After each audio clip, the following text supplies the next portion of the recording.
So it's all about intermittent fasting today. 4 points. First, bust the myth that intermittent fasting is painful. It is not. 2, what happens inside the body and why do it all together?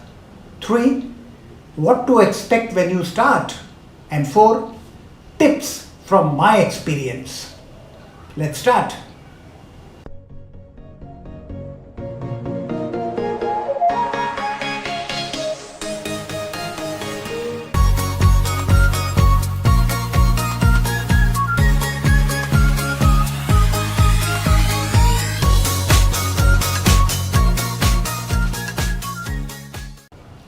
Of course, I am not a doctor or even a medical expert, so treat my advice as just that.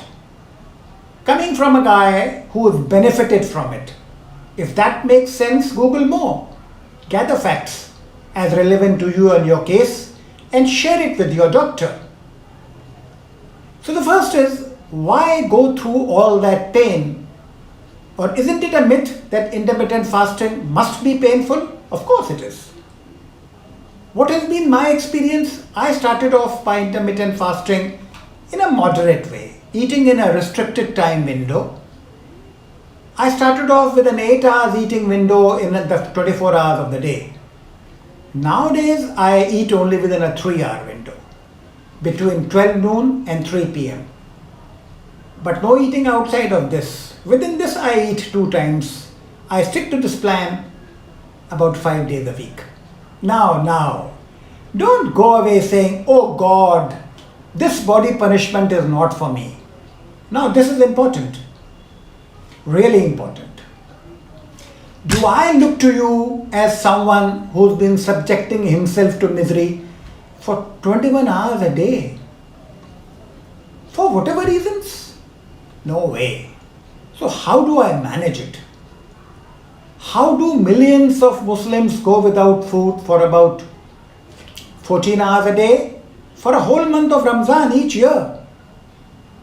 So many people can't be sadists, out just to punish their bodies. So why do they do it? And more importantly, how on earth do they manage to do it? When just the thought of not eating today's dinner terrifies you. Well, all these people and me, we all started off thinking that we'll die if we don't eat dinner tonight. But we not only lived the next day, we actually started enjoying it. Not the second day itself, but surely in about 7 days. Take my word for it. Not only will you have serious long-term benefits, but you will also not feel any pain or discomfort on a day-to-day, moment-to-moment basis. All it takes is a start and about 7 days of sticking to it. In these 7 days, you will feel pretty hassled for the first 3, somewhat troubled in the next 4, and then it's all happiness. Just 7 days of minor sacrifices and a lifetime of benefits. You decide. Whatever I'm going to tell you is mainly from Dr. Jason Fung. And what I'm aiming to do is to get you enrolled into this. The entry is a critical part. So what happens inside the body and what are the benefits? Intermittent fasting does 3 major good things to your body. First, reduces body fat by reducing insulin. Second, reduces calories and a lot of other harmful stuff going in your body. And third, it cleans up the waste inside the cells and helps you greatly from diseases, particularly cancer. While I am no doctor or medical expert, I am dead serious when I tell you this. It saves you from possibly even cancer. I am not saying this just to clickbait. Let's get into each of these 3 benefits one by one. First, it reduces body fat by reducing insulin. Now, insulin is a hormone that gets produced in the body to manage the sugar in the blood. The food supplies energy to the body. The part that is in excess of the requirement gets stored. It is stored in 2 places, in the liver as glycogen and in the muscles as fats. So the body has adequate stores of energy, but that is not immediately usable. The stored energy has to be broken back either from glycogen or from fat to make energy available to the cells. So when we stop putting in more food in the body, after some time, the body starts action to reconvert the energy it already has in its vaults, the liver and the muscles, to make usable energy for the cells. Now here come two important facts which are core knowledge for having a fit body. So grasp them well. These are the cornerstones of good health. Rule 1. When insulin is present in body, it loses the ability to access the fat in the muscle. So it has no option, but it can only use the glycogen in the liver. And rule 2, when the body is to access that stored energy, it must first use up that stored in the liver as glycogen, and only then can it access that which is stored in the muscle as fat. Dr. Jason Fung, the kidney specialist, who's also the world's best known man for fat loss, calls it the two-compartment problem. That is, the energy stored in the muscle compartment can be accessed only when the other compartment, that is the liver, the energy in it, that glycogen, is fully used up. Now that you have the basics, let me reinforce this all through an animation.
Now you should be able to appreciate what eating every 60 to 90 minutes does to the body.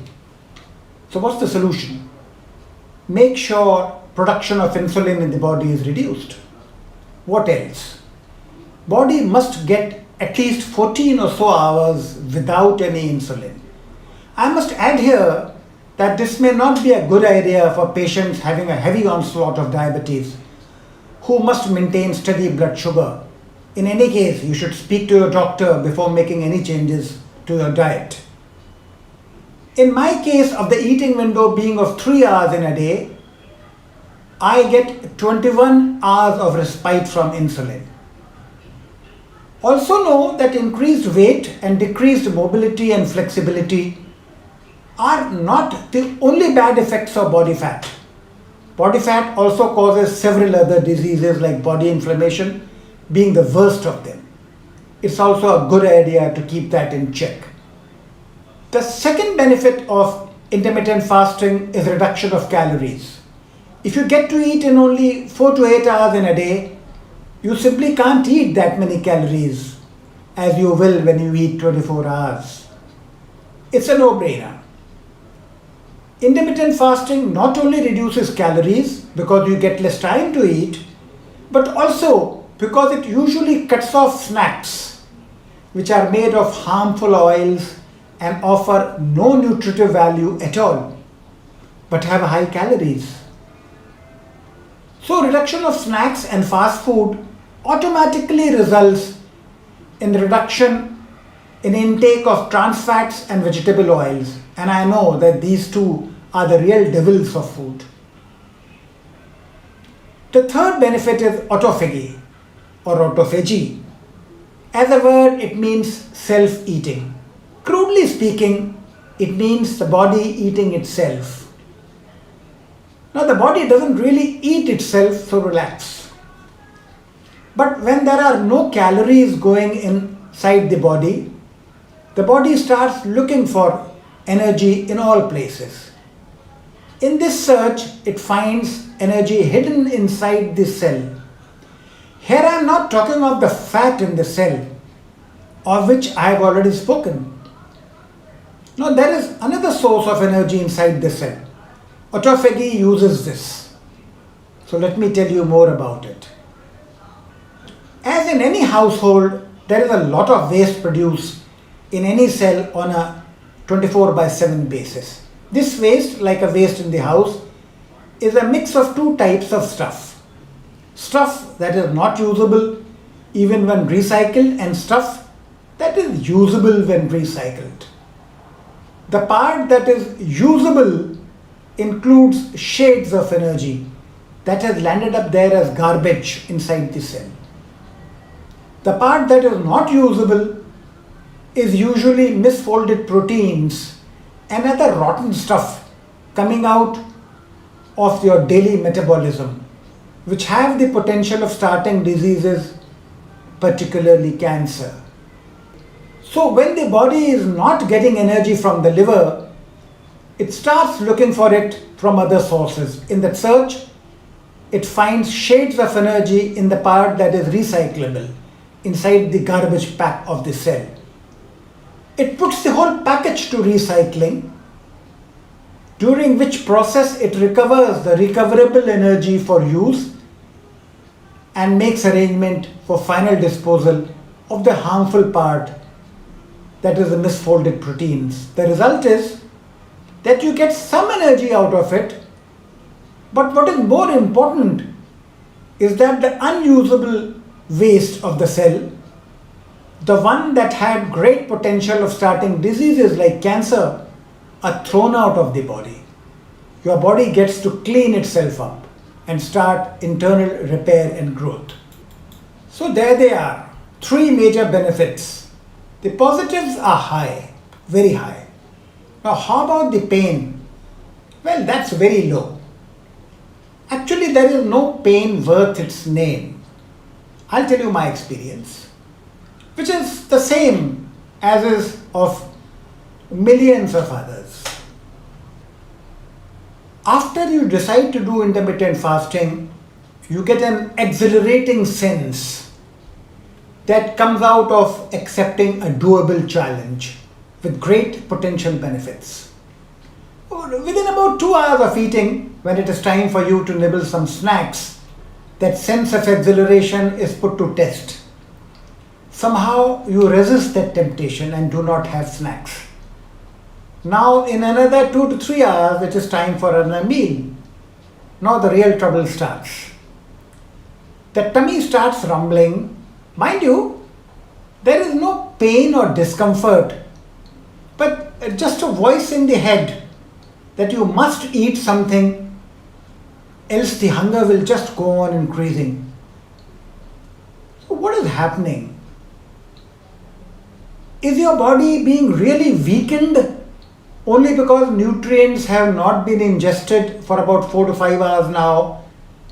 And unless you provide energy through that mouth route, the weakening will go on increasing? No, that is just not true. You are being fooled by a body hormone called ghrelin. All that is happening is that in anticipation of food at the regular time, the body releases a hormone called ghrelin, which creates a sensation of unease in the brain, percolating down to the body. You feel trouble in mind as well as in the body, no doubt. But please know that the attack of ghrelin subsides when normal mealtime passes. The duration in which ghrelin subsides is about 2 hours for beginners and about 30 minutes after about 7 days of practice. The important thing to know is that the ghrelin attack is a learned response of the body to come at meal times that the body has got used to. It does not signal actual weakening of the body. Second, it is a wave. It rises and it subsides. That's its nature. Those ignorant of this fact start believing that it will just keep on increasing and finally become unbearable. If that was so, how do some people easily fast for days or even weeks? Why do they not die when the ghrelin wave starts rising and keep on progressively rising? Simply because it rises and it falls. Now, here are some tips from my personal experience. How best to handle the first 7 days of intermittent fasting. First, expect discomfort, but also know that it is self-limiting. Tolerating the initial discomfort becomes easier if you have convinced yourself of the potential benefits. It's a good idea to write down the benefits that you are seeking somewhere and look at it when the ghrelin attack starts.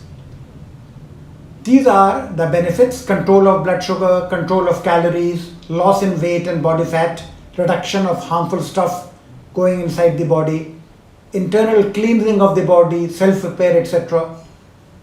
I had it written on my computer screen. You can write it elsewhere. Next, analyze the discomfort when it happens. Is it some real weakening of vitals of the body? Or is it merely some sort of a twitching of the muscles in the tummy and maybe in the shoulder? Is it quickening of the breath or some tightness in the chest? Analyze, identify and label it suitably. Next, at meal times, keep away from the meal table. Go out. Take a walk. Reading doesn't help as the mind keeps going back to the idea of food. Walking helped me most. Also, beforehand, tell your family of your commitment and ask them for help. It is best that they do not pester you with, "What's wrong with you? Take a bite. Don't kill yourself" type of talk.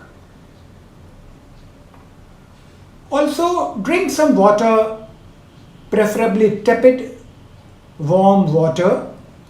Add some lemon to it.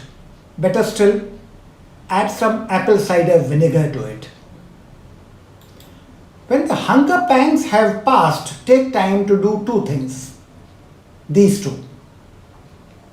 First, rerun the discomfort of the mind and body of the last hour or so and how it is now gone. Confirm to yourself that the sensation was transitory. Yes, it was merely a sensation that did not do any lasting harm, and it did vanish in short time. Are you not woman enough or man enough to handle even this? And also congratulate yourself for successfully warding off the attack. This builds up your commitment for the next time. I strongly recommend you give it a try. Start with a 16 to 8 plan, that is 16 hours of no eating and 8 hours of eating. If you have dinner by 9 p.m., skip breakfast and have lunch not before 1 p.m., well, you've done it. Between 1 p.m. and 9 p.m., eat as many times and whatever. Of course, it will be a good idea not to consume bad stuff. For example, too many snacks, fast food, etc. Otherwise, no other restriction. Stick with this plan for about 4 days then go on increasing the fasting window gradually. During the fasting window, do not eat anything at all.